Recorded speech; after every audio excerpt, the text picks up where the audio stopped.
നമ്മുടെ ഭരണഘടനയിലെ 51 പ്രകാരം ശാസ്ത്രബോധം, അതായത് ജനങ്ങളുടെ ഇടയിൽ ശാസ്ത്രീയ മനോഭാവം വളർത്തുന്നതിന് വേണ്ടി പ്രവർത്തിക്കുന്ന ഒരു സംഘടനയാണ്.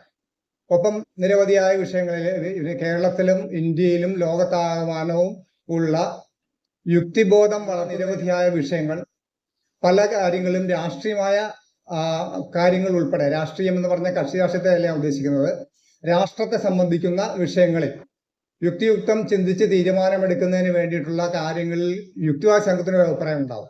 ഈവൻ ഗാസയിൽ നടക്കുന്ന യുദ്ധത്തെക്കുറിച്ച് പോലും നമ്മളുടെ അഭിപ്രായം പറഞ്ഞിട്ടുണ്ട്.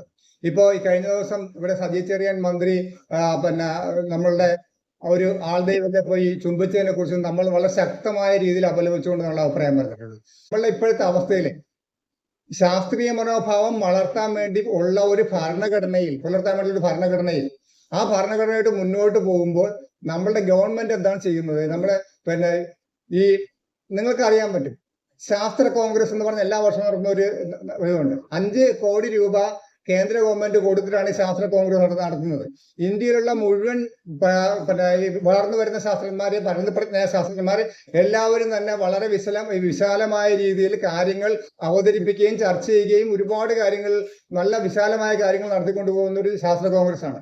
ആ ശാസ്ത്ര കോൺഗ്രസിന്റെ പ്രവർത്തനങ്ങൾ 2 കൊല്ലമായിട്ട് നടക്കുന്നില്ല. എന്താ കാരണം? ഈ 5 കോടി രൂപ കേന്ദ്ര ഗവൺമെന്റ് സസ്പെൻഡ് ചെയ്തു, നടത്തുന്ന ചിലവ് സസ്പെൻഡ് ചെയ്തു. പക്ഷേ ഇതിന് വേണ്ടിയിട്ട് കേവലം 5 കോടി രൂപ കൊടുത്താൽ നടത്താവുന്ന ഒരു ശാസ്ത്ര കോൺഗ്രസ് സസ്പെൻഡ് ചെയ്തുകൊണ്ട് 100 കണക്കിന് കോടി രൂപ കുംഭമേള നടത്തുന്നതിന് വേണ്ടി ചിലവാക്കുന്നുണ്ട്. ഈ ശാസ്ത്രീയ മനോഭാവം വളർത്തണമെന്നുള്ള ഭരണഘടനയ്ക്ക് ഉള്ളിൽ കൊണ്ട് പ്രവർത്തിക്കുക. കുംഭമേള നടത്തുന്നത്, ഈ തുണിയില്ലാതെ നടക്കുന്ന സന്യാസിമാരെ എഴുന്നള്ളിച്ചുകൊണ്ടുള്ള കുംഭമേളയ്ക്ക് വേണ്ടിയിട്ട് അവിടുത്തെ സർക്കാർ ചിലവാക്കിയത് കോടിക്കണക്കിന് രൂപയാണ്. നിങ്ങൾക്കറിയാം, ഇപ്പൊ കഴിഞ്ഞ ദിവസം ഒരു പ്രസ്താവന ഉണ്ടായിരുന്നു, സീതാദേവിയുടെ പ്രതിമ നിർമ്മിക്കാൻ വേണ്ടിയിട്ട് 1000 കണക്കിന് കോടി രൂപ. UP-യിൽ ഈ 1000 കണക്കിന് കോടി രൂപ മുടക്കിക്കൊണ്ട് ഒരു ദേവിയുടെ പ്രതിമ നിർമ്മിക്കാൻ പോവുകയാണ്. അവിടുത്തെ പിള്ളേർ എവിടെയാണ് പഠിക്കുന്നത്? നിങ്ങൾ കാണണം, സോഷ്യൽ മീഡിയയിലൊക്കെ വരുന്നുണ്ട്. കാലിത്തൊഴുത്തിനേക്കാൾ മോശമായ അവസ്ഥയിൽ നിലത്തിരുന്ന് പഠിക്കുന്ന സാധാരണക്കാർക്ക് നിലത്തിരുന്ന് പഠിക്കുന്നു.